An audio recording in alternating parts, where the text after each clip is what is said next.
Have you ever wondered which players are truly central to their team's offense? The ones who get the ball thrown their way again and again, offering consistent fantasy production. Well, in fantasy football, we measure this with something called target share. A good target share percentage to look for generally falls between 20 and 25% for wide receivers and tight ends, and even higher for running backs who are heavily involved in the passing game. This metric tells you what percentage of a team's total pass attempts are directed at a specific player, and it is a key indicator of their opportunity. The reason target share is so important is because opportunities lead to fantasy points. A player cannot catch a pass if it is not thrown to them, right? High target share players are the ones their quarterbacks trust most, especially in crucial downs or red zone situations. This metric helps us understand a player's role within their team's offense, showing whether they are a primary option or just a secondary target.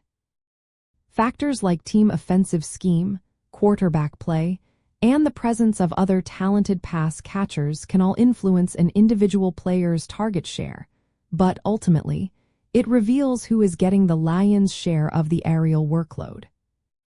To use target share effectively in your fantasy league, first, identify players whose target share percentage is consistently above 20% for wide receivers and tight ends.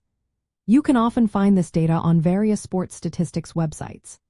Next, look for players who might be seeing an asterisk increase in their target share over recent weeks, especially after a teammate's injury or a change in offensive coordinator. These players are often undervalued waiver wire additions or excellent trade targets, as their elevated role suggests a coming surge in fantasy production. It is also smart to cross-reference target share with other metrics, like snap count and red zone targets, to get a full picture of a player's involvement. Keep in mind that target share looks a little different for every position.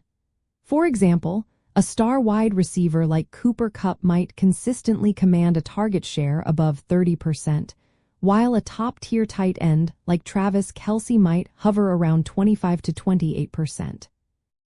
Running backs, even those heavily involved in the passing game, usually have target shares ranging from 15 to 20%, with anything above 20% being truly elite for their position.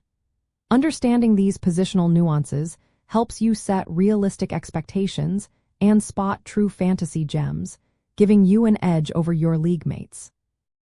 Ultimately, focusing on target share helps you identify the players who are integral to their team's passing game, ensuring you draft or acquire athletes who consistently receive the ball. By understanding this crucial metric, you gain insight into a player's true opportunity, allowing you to make smarter roster decisions and consistently build a more competitive fantasy football team.